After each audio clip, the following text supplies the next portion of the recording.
$12 beats $50 on this shelf, and I can prove it in one pour. That $12 bottle is aged 3 years. The $50 bottle hides 6-year rum behind a big number and a bag of sugar. 7 rum tiers climb from $3 to $1 million, and only 2 ever pay you back. Start at the bottom shelf. Level 1. Angostura White Oak, around $12 to $15 depending on where you shop. You skipped it because it looked cheap. Here is the rule that saves you money right now. Color is not age. That dark rum you almost paid double for gets its shade from added caramel coloring, not years in a barrel.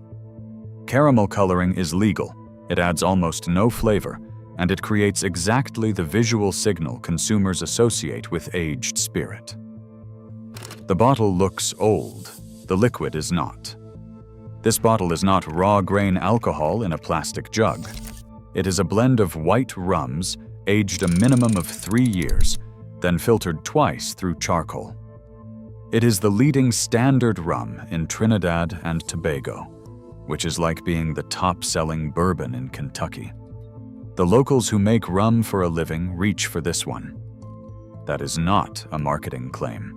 That is a sales figure from the country that produces it. In the glass, it is clean and dry.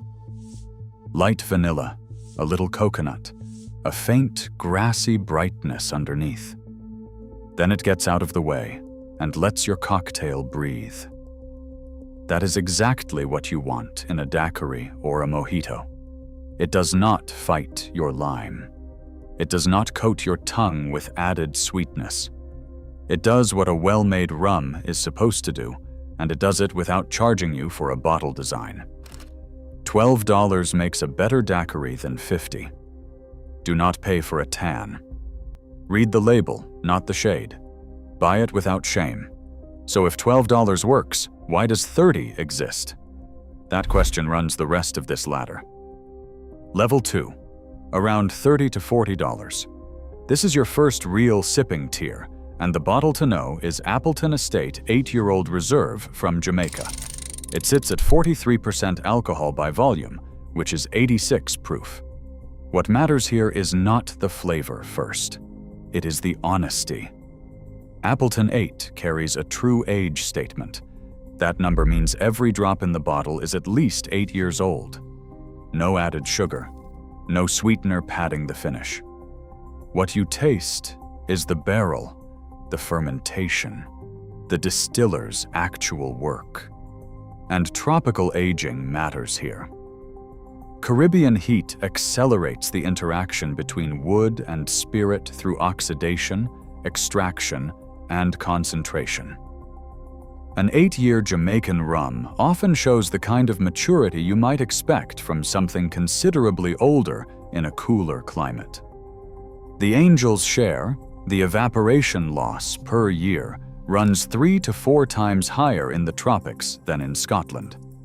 What stays in the barrel gets concentrated fast. In the glass, Appleton 8 delivers orange peel, a warm oak spice, a slight funkiness that is characteristic of Jamaican pot still production, and a dry finish that actually lasts and develops rather than collapsing.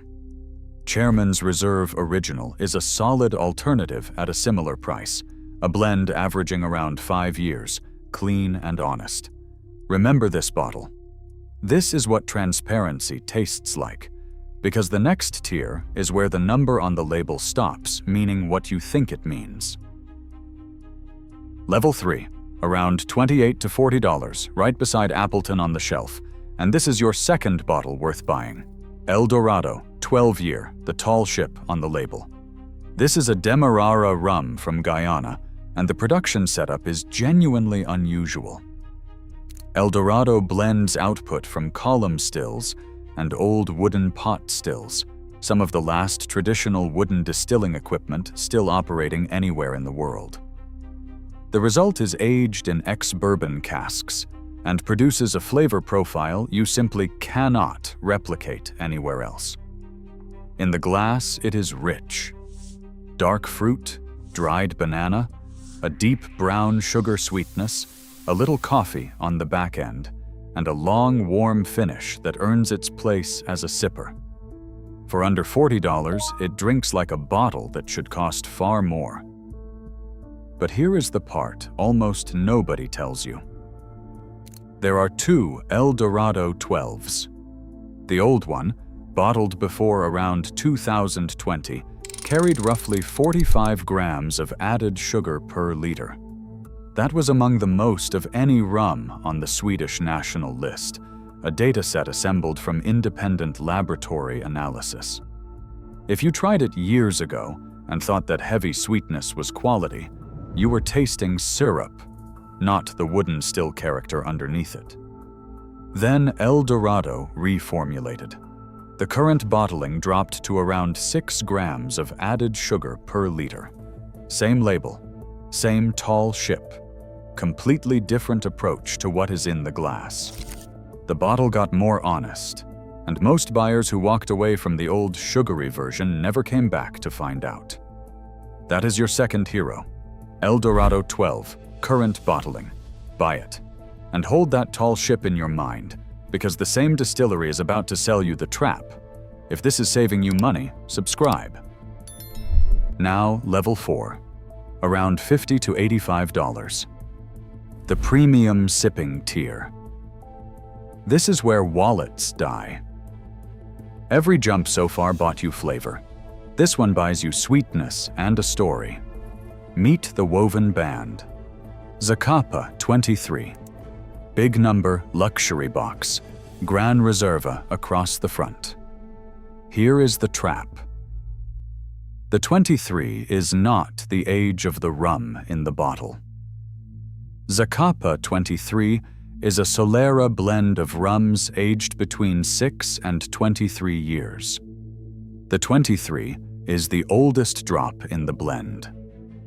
The brand itself could accurately put a 6-year minimum age statement on that label. The number 23 is the oldest drop, not the bottle. A class action was reportedly filed over that framing back in 2021. The outcome of that case has not been definitively documented in current sources, but the framing itself has been widely discussed among spirits reviewers. And it gets worse for your wallet. People say premium rum is smoother because it is better made. Often, it is just sugar.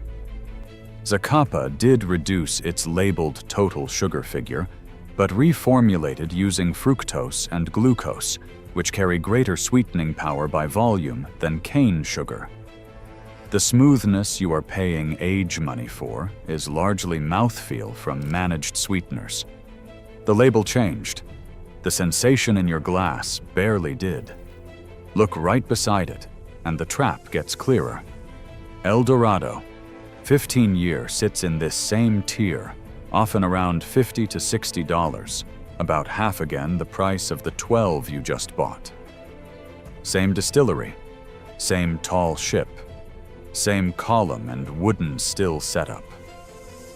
Pre-reformulation, the 15 actually carried less added sugar than the 12, around 31 grams per liter versus 45. The cheaper bottle was ironically the sweeter one.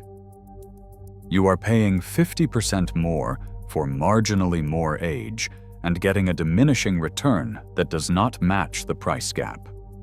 You paid for age. You drank sugar. Verdict: skip this whole tier as a value purchase. Buy it only if you knowingly want a sweet dessert rum and you are comfortable paying for the presentation. Otherwise, stay at level 3. Stay with the tall ship you already trust. And there is a legal reason rum can do this, and Scotch cannot. That gap is about to matter. Here is that mechanism, and it is the whole game. The TTB allows rum up to 2.5% added sugar by volume under what the regulations describe as customarily employed in production. Scotch whiskey forbids added sugar entirely. It allows caramel coloring only. That single regulatory difference is why rum can be sweetened into smoothness and charged at trophy prices for young liquid. Scotch simply cannot pull this move. The category you trust most has the stricter rule. The category selling you prestige packaging has the looser one, which brings the pattern into focus. The latter splits in two. Everything up to $40 was flavor money. Everything from $50 up through this premium sipping tier is increasingly story money. A woven band, a big number, a heavy box. Once you see that split, the entire rum shelf reorganizes. You stop reading the front label and start hunting the back. Level 5, around $130 to $175. This is the first tier where the price actually buys something the label cannot fake. Foursquare Convocation from Barbados. Suggested retail around $160. It sits at 62% alcohol by volume, which is 124 proof, nearly cask strength. It is a blend of two 14-year-old rums, one aged in ex-bourbon barrels, one in ex-Madeira casks, and the combination creates a layered complexity that rewards patience in the glass. Here is the line that matters. No added color, no added sugar, no filtration, no flavoring, stated plainly by the distillery with every release. In the glass, it earns every dollar. Dark dried fruit, rich oak, a deep wave of spice, and a long finish that keeps developing minutes after the pour. This is what your premium money should buy. Proof and transparency, not a woven band. Foursquare charges you for the alcohol integration and the real cask work. Zacapa charges you for the packaging and the number. Verdict: buy this only if you sip neat and you want genuine intensity. If you spent level 4 money on sugar instead of this, that is the most expensive lesson this ladder teaches. Past this point, you stop drinking and start collecting. And on that back label, 2 words separate every honest bottle from every trap on this shelf. No additives, or no added sugar. Find those words before the front of the bottle ever gets a chance to tell you a different story. Level 6, around $5,000 to $70,000. Collector country. Nobody is drinking these for value. The famous name here is Caroni, a Trinidad distillery that closed in 2002. When a distillery shuts down, the rum stops existing. No new barrels, ever. The stock in existence is finite and shrinking. Prices on aged Caroni releases have climbed dramatically since 2019, not because the rum aged further in the bottle, but because the source is permanently gone. Some Demerara vintages from closed operations have followed a similar trajectory.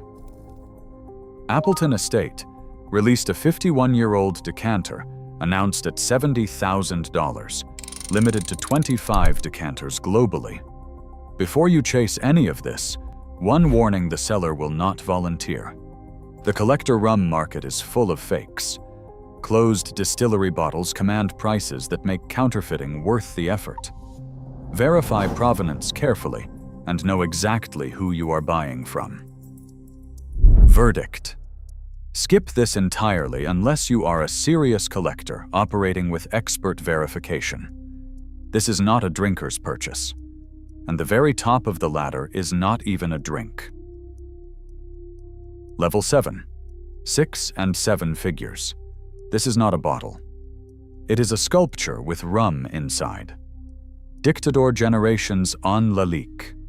Crystal decanter, limited production of 300 bottles. One of these sold at Sotheby's for over $41,000. Then there is the Dictador M City, carrying a claimed $1.5 million valuation. Understand what that number is.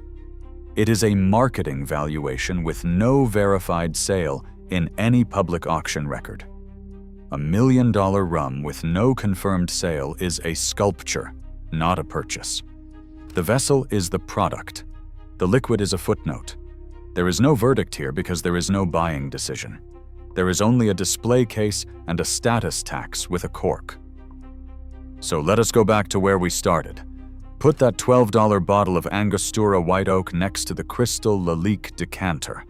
One of them makes the best daiquiri on the shelf for the price of a sandwich. The other sold at Sotheby's for $41,000, and the version above it has never confirmed a single sale at any price. That is the whole ladder. 7 levels. 2 of them ever paid you back, and the cheapest was one of them.